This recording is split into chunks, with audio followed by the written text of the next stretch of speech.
नमस्कार, आर्या न्यूज देख रहे हैं आप और मैं आपके साथ अलका सिंह। बुलेटिन की शुरुआत करते हैं। संजय सिंह को कल शाम ईडी द्वारा गिरफ्तार किया गया। कल सुबह से ईडी आबकारी नीति मामले में संजय सिंह के आवास पर छापेमारी कर रही थी। इसके बाद उन्हें गिरफ्तार कर लिया गया।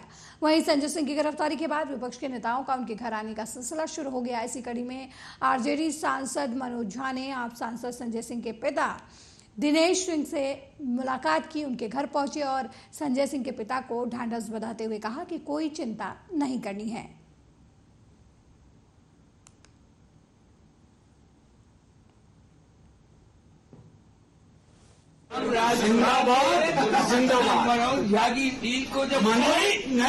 मनोज झा को लोग संजय झा बोलते हैं और संजय सिंह को लोग मनोज सिंह। Thank you. ये संजय जी की गिरफ्तारी ईडी वगैरह ने नहीं की। हमारे जो साथी हैं राज्यसभा में, उनकी गिरफ्तारी मोदी जी और अमित शाह जी के बीजेपी की आनुषंगिक संगठन जिसमें ईडी, आईटी, सीबीआई, इस मामले में ईडी ने की। स्याह दिनों का दौर शुरू हो चुका है। कल न्यूज क्लिक के से जुड़े तमाम पत्रकारों पर, आज संजय जी पर। पीछे की पृष्ठभूमि देखिए कि बिहार की जातिगत सर्वेक्षण की रिपोर्ट आती है। प्रधानमंत्री जी हड़बड़ाए हुए हैं, पार्टी को समझ में नहीं आ रहा है, हेडलाइन मैनेजमेंट भी करना है, विपक्ष के लोगों को डराना भी है। ये सिलसिला मैं जानता हूं हमारे प्रतिकार के बावजूद चलेगा, क्योंकि उनके राजनीतिक उपकरण अब उनके पास कुछ नहीं बचा। शब्द नहीं, भाव नहीं, कहने को कुछ नहीं, देने को कुछ नहीं, तो क्या करेंगे? विपक्ष के तमाम दलों को लोग बताएं कि क्यों विपक्ष के दलों को, एक एक नेता को लगातार टारगेट किया जा रहा है, डराने के लिए। तानाशाही के इस दौर में जो डर गया वो मर गया। तानाशाह खुद डरे हुए हैं और इस डर का प्रतिकार बहुत जल्द होगा, और वो कल, वो जो जल्द है वो बहुत जल्द है। ये सरकार नहीं बहाली है।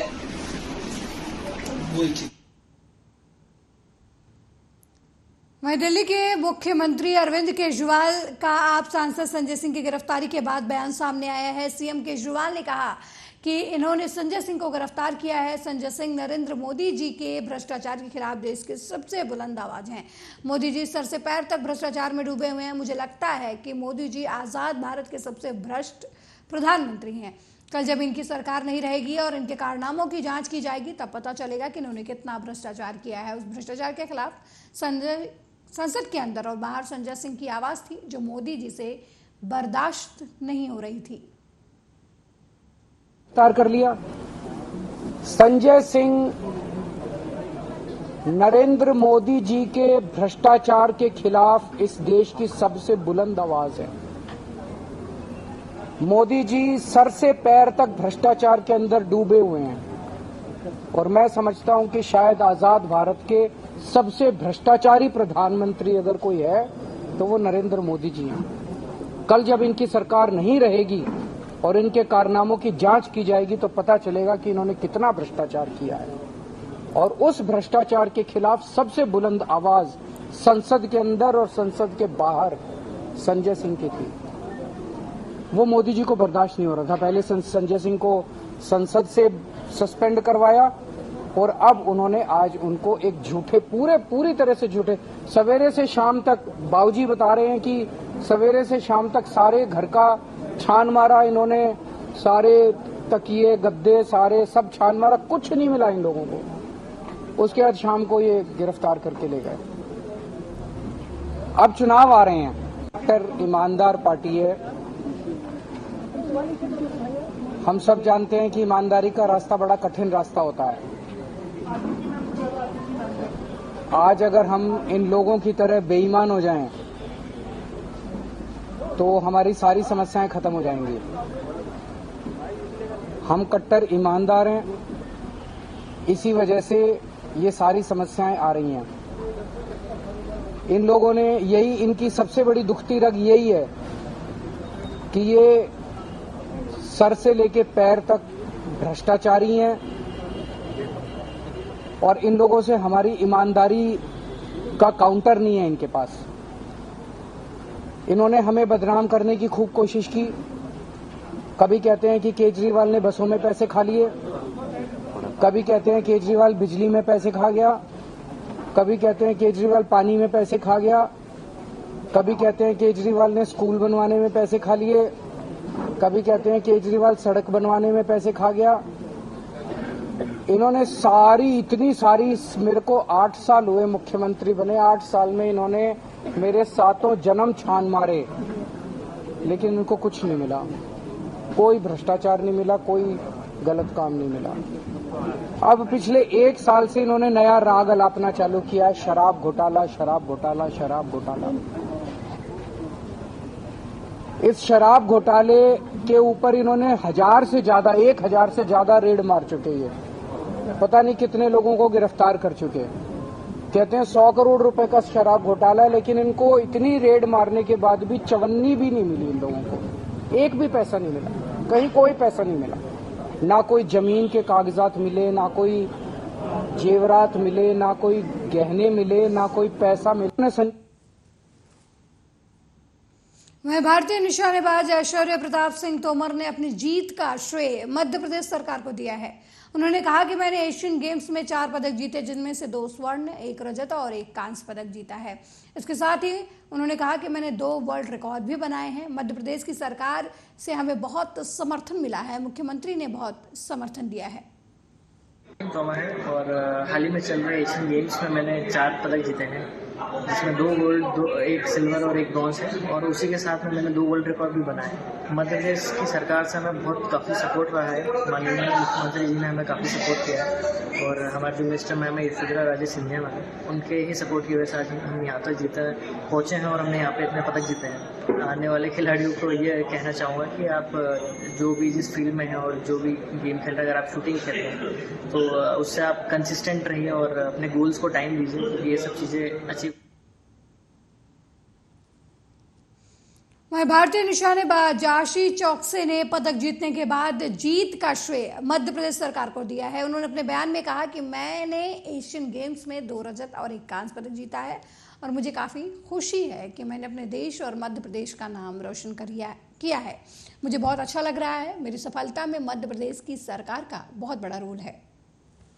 इसमें अभी 2 सिल्वर और 1 ब्रॉन्ज मेडल जीता है, और मुझे काफ़ी खुशी है इस बात की कि मैं अपने देश का नाम रोशन कर पाई, और मध्य प्रदेश का, जहाँ से मैंने मेरी शूटिंग स्टार्ट की है, वहाँ उनका नाम रोशन कर पाई, तो मुझे बहुत अच्छा लग रहा है। मैं उनको यही बोलना चाहूँगी कि आप जिस भी फील्ड में, लेकिन नॉट इवन स्पोर्ट्स पर, आप एकेडमिक्स और जिस भी फील्ड में जाएँ, अपना पूरा दिल से वो चीज़ करें, बिकॉज जो आप करेंगे उसका रिजल्ट आपको बिल्कुल मिलेगा, और हार्ड वर्क पेज ऑफ। सो जो भी आप करें अपनी लाइफ में, पूरा दिल से करें। मध्य प्रदेश गवर्नमेंट का बहुत बड़ा रोल है मेरी अचीवमेंट को लेके, बिकॉज मैंने मेरी शूटिंग स्टार्ट की है MP स्टेट शूटिंग अकेडमी से, और जो कि वर्ल्ड में बहुत ही एक अच्छे स्तर पर है, और पूरे एशिया में सबसे बड़ी रेंज है। सो यहाँ तो मतलब। वहीं तेलंगाना कांग्रेस अध्यक्ष रेवंत रेड्डी ने कहा कि पीएम मोदी लगातार तेलंगाना का दौरा कर रहे हैं, लेकिन इसका कोई फायदा नहीं है, क्योंकि लोगों को पीएम मोदी और केसीआर की दोस्ती के बारे में पता है। उनका बंधन फेविकोल बंधन है। हर कोई जानता है कि इस फेविकोल बंधन के कारण तेलंगाना को कितना नुकसान हुआ है। ईडी और इनकम टैक्स केसीआर परिवार के खिलाफ जांच क्यों नहीं कर रही है? उन्हें किसने रोका है? कांग्रेस ने केंद्र से तेलंगाना में केसीआर के खिलाफ जांच शुरू करने का आग्रह किया है। मोदी जी लगातार तेलंगाना में दौरा कर रहा है, मगर उससे कोई फायदा नहीं है। लोगों को पता है कि मोदी और केसीआर ने उनके दोस्ती कैसे है, उनका जो बंधन है वो फेविकल बंधन है। मतलब ये फेविकल बंधन के वजह से सबको जानकारी है तेलंगाना को कितना नुकसान हुआ। कांग्रेस पार्टी ने स्टेट रीऑर्गेनाइजेशन एक्ट में ये वादा किया था, ये एक्ट बनवाए थे, Bayyaram steel factory, Kazipet railway coach factory, IIT, IIM and ITIR corridor, Palamuru Rangareddy जो इरिगेशन प्रोजेक्ट नेशनल स्टेटस, ये सब सारे हम लोग अश्योरेंस दिया था। मगर 9 साल में कभी मोदी जी ये काम करने के लिए आगे नहीं आए। बार बार लगातार केसीआर ने दिल्ली दौरा किया, मोदी जी को मिला, मोदी जी ने कह रहे उनके बातों पे, इसके चर्चा कभी आए नहीं दोनों के बीच में। दोनों के बीच में ये चर्चा हुई कविता जी को लिकर स्कैम में अरेस्ट नहीं करने का, केटीआर को मुख्यमंत्री बनाने का, कालेश्वरम में जो लूट मार किए उसके ऊपर जांच करने, रोकने का यही चर्चा हुई तो दोनों के बीच में। और अगर केसीआर परिवार ने तेलंगाना प्रदेश को लूटा है तो ये ईडी, इनकम टैक्स और सीबीआई इंक्वायरी करने में किसने रोका है? वहीं करनाल में हरियाणा पुलिस अकादमी के दीक्षांत समारोह में मुख्यमंत्री मनोहर लाल ने कहा कि मुझे बहुत अच्छा लग रहा है इस तरीके से जवानों से मिलना, लोगों में बहुत उत्साह था। आज हमने पुलिस के कुछ भत्ते बढ़ाए हैं, डाइट मनी, कन्वेनियंस मनी, भर्ती का भत्ता बढ़ाया गया है। प्रशिक्षण केंद्र पर जो पुलिस के अधिकारी हैं उनके बेसिक सैलरी का 20% बढ़ाया गया है। हमने हमारे डीजीपी साहब से आग्रह किया है कि पुलिस लाइन में जितने विद्यालय हैं उसमें ई लाइब्रेरी बने। जब भी पुलिस के जवानों की हमारी ट्रेनिंग पूरी होती है, मुझे बहुत अच्छा लगता है यहाँ आकर के हमारे इस प्रकार के जवानों को मिलना, जो खास करके अपनी ट्रेनिंग के माध्यम से एक सेवा का भाव लेकर के और हरियाणा में अपने फील्ड में उतरते हैं। आज भी 441 ASIs उनकी ट्रेनिंग हुई है और उस ट्रेनिंग पूरी करने के बाद दीक्षा कार्यक्रम में मैं आया हूँ और बहुत उत्साह था लोगों में, सब में, और एक अच्छे भाव से यहाँ से जाएंगे। आज हमने एक जो और बात की घोषणा की है, पुलिस के कुछ भत्ते वो बढ़ाए हैं, उसमें डाइट मनी वो बढ़ाई है, कन्वेंस मनी बढ़ाई है और वर्दी का भत्ता ये बढ़ाया गया है। जो प्रशिक्षण केंद्र पर ऐसे एम्प्लॉइज पुलिस के हैं उनकी सैलरी, बेसिक सैलरी का 20% ये बढ़ाया गया है, क्योंकि यहाँ काम भी कठिन होता है, चाह भी कम होती है लोगों के आने की, तो उनको थोड़ा अतिरिक्त भत्ता मिलना चाहिए। जब तक वो यहाँ है तब तक उनको 20% मिलेगा। कैशलेस की भी मांग है और एक सीनियोरिटी के हिसाब से करनाल और सब चीजें, लेकिन जो हम देते हैं वो सोच समझ के पर्याप्त मात्रा में देते हैं, बहुत अपेक्षा उनको होती भी नहीं है। जैसे हमने भत्ता 2 गुना 2.5 गुना कर दिया, जैसे हमने डाइट का 2.5 गुना कर दिया, कन्वेंस का तो 6 गुना कर दिया। तो ये चीजें उनकी ओर से मांग ना होते हुए हमने की है। कोई चीज कभी की जाती है, कोई कभी चीज की जाती है, अलग अलग समय में अलग अलग सीजन चल रहा है सर। पराली जलाने के मामले में लगातार हमारी नजर है और कहीं ऐसा कोई अलार्मिंग विषय नहीं है कि जिसकी चिंता हमको हो। जो पहले जितना था उससे कम ही है, उससे ज्यादा नहीं है, लेकिन बिल्कुल शून्य हो ऐसी हमारी ओर से एक प्रयत्न है। लेकिन उसमें जब तक कमर्शियलाइजेशन पराली का नहीं होता, पराली बिकने के लिए ज्यादा केंद्र नहीं आगे आते, यानी संस्थान नहीं आते, तब तक शायद कठिनाई आएगी। हम उस पर इंडस्ट्री में बहुत बढ़ावा दे रहे हैं कि ताकि पराली से एथेनॉल बने, पराली से ऊर्जा बने, पराली और विषयों में भी काम आए। वहीं रायपुर में केंद्रीय मंत्री अनुराग ठाकुर ने आम आदमी पार्टी पर हमला किया है। उन्होंने कहा कि लोग अरविंद केजरीवाल पर हंस रहे हैं और उनके चेहरे का तनाव देख रहे हैं, जिसे उप मुख्यमंत्री, स्वास्थ्य मंत्री, शिक्षा मंत्री जेल में हो, लेकिन किंग पिंग बाहर है। किंग पिंग का नंबर भी आएगा। जिसको अरविंद केजरीवाल ईमानदारी का सर्टिफिकेट बांटते थे वे 1 साल से जेल में हैं। वहीं छत्तीसगढ़ सीएम भूपेश बघेल के बयान पर केंद्रीय मंत्री अनुराग ठाकुर ने पलटवार करते हुए कहा कि जिस व्यक्ति का दामन साफ ना हो, जिस पर शराब घोटाले से लेकर कोयले की दलाली तक न जाने कौन कौन से आरोप लगे हैं, उनसे छत्तीसगढ़ किस तरीके से संभलेगा।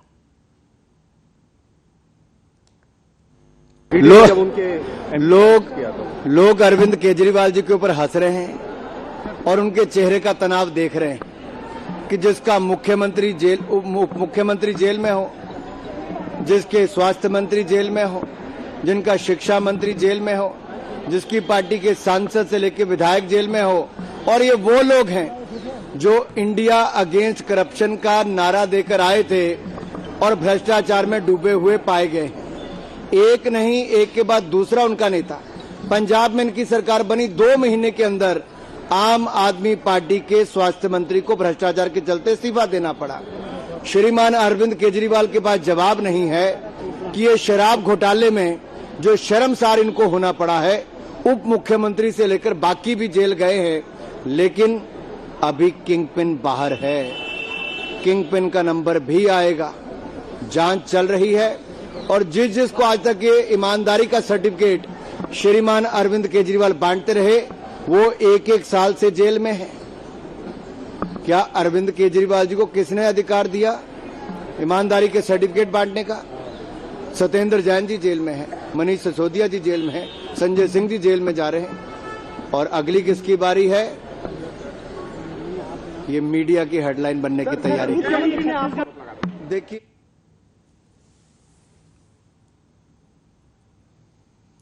वहीं आप सांसद संजय सिंह की गिरफ्तारी पर आप मंत्री आतिशी ने प्रेस कॉन्फ्रेंस करके बीजेपी सरकार पर जमकर हमला किया। उन्होंने बीजेपी पर हमला बोलते हुए कहा कि पिछले 15 महीने से बीजेपी की केंद्र सरकार, उनकी सारी एजेंसी सिर्फ एक काम में लगी हुई है, किसी तरीके से तथाकथित शराब मामले में आपके खिलाफ सबूत मिल जाए। उन्होंने कहा कि हमने देखा कि देश के जाने माने पत्रकारों के घर पर छापेमारी हुई, उनके फोन और लैपटॉप ले लिए गए। कल शाम टीएमसी के सांसद को पुलिस ने कृषि भवन से घसीटकर बाहर निकाला था। वहीं संजय सिंह के घर में पहुंची ईडी की टीम ने 8 घंटे तक छानबीन की, पूछताछ की। ये प्रधानमंत्री और बीजेपी की बौखलाहट को दर्शाता है। पिछले 15 महीने से भारतीय जनता पार्टी की केंद्र सरकार, उनकी सारी एजेंसीज, उस एजेंसीज के सैकड़ों अफसर सिर्फ एक काम में लगे हुए हैं कि किसी तरह से इस तथाकथित शराब घोटाले में उन्हें 1 रुपए के भ्रष्टाचार का सबूत मिल जाए आम आदमी पार्टी के खिलाफ। लेकिन 1 साल की इन्वेस्टिगेशन के बाद, एक ऐसी इन्वेस्टिगेशन जिसमें सैकड़ों अफसर ईडी के काम कर रहे हैं, सैकड़ों अफसर सीबीआई के काम कर रहे हैं, अपने बाकी सारे इन्वेस्टिगेशंस छोड़ के सारी टीमें इस तथाकथित शराब घोटाले पे लगी हुई हैं। लेकिन 15 महीने के बाद भी 1 रुपए के भ्रष्टाचार का सबूत भारतीय जनता पार्टी की एक भी एजेंसी देश के सामने नहीं रख पाई है। आज जो संजय सिंह जी को गिरफ्तार किया है, वो गिरफ्तारी भी बिना किसी सबूत के आज की गई है। ये गिरफ्तारी क्यों हुई है संजय सिंह जी की? इसलिए नहीं कि कोई सबूत है, इसलिए नहीं कि कोई शराब घोटाला हुआ है, इसलिए नहीं कि 1 पैसे का भी भ्रष्टाचार का खुलासा कर पाई है ईडी और सीबीआई। आज संजय सिंह जी का अरेस्ट सिर्फ इसलिए हुआ है क्योंकि भारतीय जनता पार्टी को और प्रधानमंत्री नरेंद्र मोदी जी को अपने खिलाफ आवाज उठाने वालों से डर लगता है, आम आदमी पार्टी से डर लगता है, संजय सिंह से डर लगता है। हम ये देख रहे हैं कि केंद्र सरकार की जो ये बौखलाहट है, जो ये हार की बौखलाहट है, अब इस प्रकार की तानाशाही के रूप में सामने आ रही है। हमने कल ही देखा कि देश के जाने माने पत्रकारों के घर पर रेड हुई, उनको डिटेन किया गया, उनके फोन ले लिए गए, उनके लैपटॉप ले लिए गए। क्यों? क्योंकि वो प्रधानमंत्री नरेंद्र मोदी जी के खिलाफ आवाज उठाते हैं। कल शाम को हमने देखा कि किस तरह से टीएमसी के सांसद जब कृषि भवन गए, कृषि मंत्री से मिलने की कोशिश करी, किसानों की आवाज उठाने की कोशिश करी, तो टीएमसी के सांसदों को किस तरह से घसीट घसीट कर पुलिस ने कृषि भवन से बाहर निकाला। आज हमने देखा कि आज सुबह ही संजय सिंह जी के घर पहुंच गए और 8 घंटे तक ईडी संजय सिंह जी के घर में बैठी रही। एक घर जिसमें मात्र 4 कमरे हैं, उन्हें पूरी अपनी छानबीन करने में भी 1 घंटे से ज्यादा समय नहीं लगता। 4 कमरे के घर में रहते हैं संजय सिंह जी। लेकिन ये पहले से एक प्री प्लान्ड स्क्रिप्ट था कि जाएंगे, 8 घंटे बैठेंगे और फिर कहेंगे कि 8 घंटे की पूछताछ के बाद संजय सिंह जी की गिरफ्तारी करें। और आज भारतीय संसद में लोगों की सबसे मजबूत आवाज संजय सिंह जी को जिस तरीके से बिना किसी सबूत, बिना किसी ठोस कारण गिरफ्तार किया गया है, ये बात साबित होती है कि प्रधानमंत्री जी जानते हैं कि प्रधानमंत्री जी चुनाव हार रहे हैं और निराशा है, हार का डर है, बौखलाहट है, डेस्परेशन है, जिसमें अब इस तरीके के उलझुल काम केंद्र सरकार केंद्रीय एजेंसियों से करा रही है। और हर एक सरकार जो तानाशाही की तरफ बढ़ती है, उसके लक्षण होते हैं कि जब सत्ता जा रही होती है तो इस तरीके के कारनामे सामने आते हैं, और इसकी वजह से सत्ता बची किसी की नहीं। इसकी वजह से सत्ता और तेजी से हाथ से फिसलती चली जाती है। और आप देखेंगे, आप इस प्रेस कॉन्फ्रेंस को याद करिएगा, 2024 के चुनाव के बाद इस प्रेस कॉन्फ्रेंस को मैं दोबारा से ट्वीट करूंगा कि ये जो बौखलाहट थी, इससे भी भारतीय जनता पार्टी का कोई फायदा नहीं हुआ। वहीं आप सांसद संजय सिंह की गिरफ्तारी पर केंद्रीय मंत्री मीनाक्षी लेखी का बयान सामने आया है। उन्होंने कहा कि विपक्ष के लोग शासन की व्यवस्था में राज करने और अपने घर परिवार को बेहतर करने के लिए आए हैं। ये मोदी सरकार है जिसने तय किया है कि न खाऊंगा न खाने दूंगा। देश की जांच एजेंसियां भारत के नियम और कानून के तहत बनाई गई हैं ताकि देश में भ्रष्टाचार ना हो। भ्रष्टाचार करने के लिए इन्हें हमने नहीं कहा है। अगर ये भ्रष्टाचार करते हैं तो जांच भी होगी और सजा भी होगी। विपक्ष के लोग जो हैं शासन की व्यवस्था में राज करने की नीयत से और अपने घर परिवार को बेहतर करने के लिए आए हैं। ये मोदी सरकार है जिसने तय किया है कि ना खाऊंगा ना खाने दूंगा, और भ्रष्टाचार मुक्त भारत के निर्माण में ये कदम उठाए जा रहे हैं। देश की जांच एजेंसियां भारत के नियम और कानून के तहत बनाई गई हैं ताकि देश में भ्रष्टाचार ना हो, अव्यवस्था ना हो। तो भ्रष्टाचार करने के लिए हमने नहीं कहा इनको। भ्रष्टाचार अगर किया है तो उसके खिलाफ जांच भी होगी और सजा भी होगी और कार्रवाई भी होगी और न्यायपूर्ण व्यवस्था के तहत कार्रवाई होगी।